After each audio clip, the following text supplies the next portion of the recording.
Speaking of air quality, Paul, it was another just beautiful day today. The skies are so blue, the air is so clean. It's nice to get outside and just breathe it in.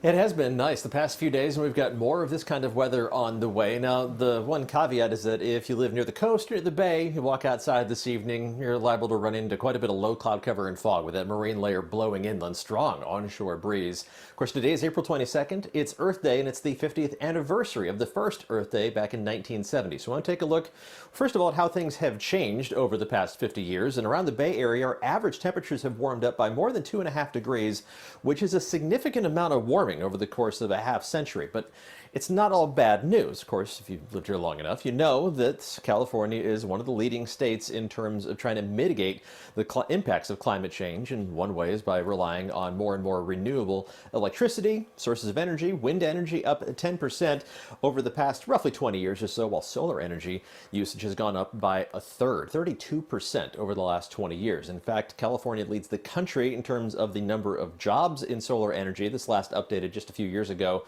with 86,000 jobs in California.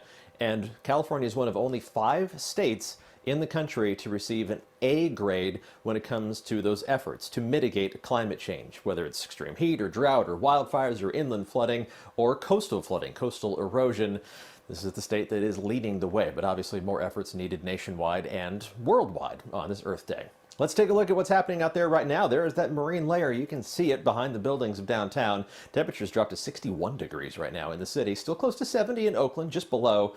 Otherwise, it's a mix of upper 60s and low 70s with even mid 70s in Santa Rosa. You're holding on to 76 degrees. Some locally dense fog is still going to be with us to start the day tomorrow. Near zero visibilities, even pushing farther inland into the Tri-Valley.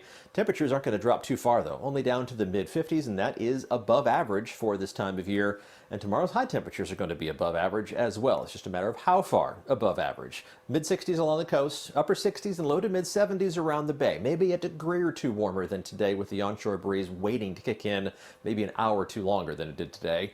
But low 80s farther inland, even some far inland spots in the East Bay reaching up into the mid 80s, and the warming trend continues Friday. Stronger onshore breeze backs us off by a couple degrees this weekend, but more warm air in place as we head through the middle of next week. I'll have another update coming up at 11 o'clock. All right, Paul, thank you.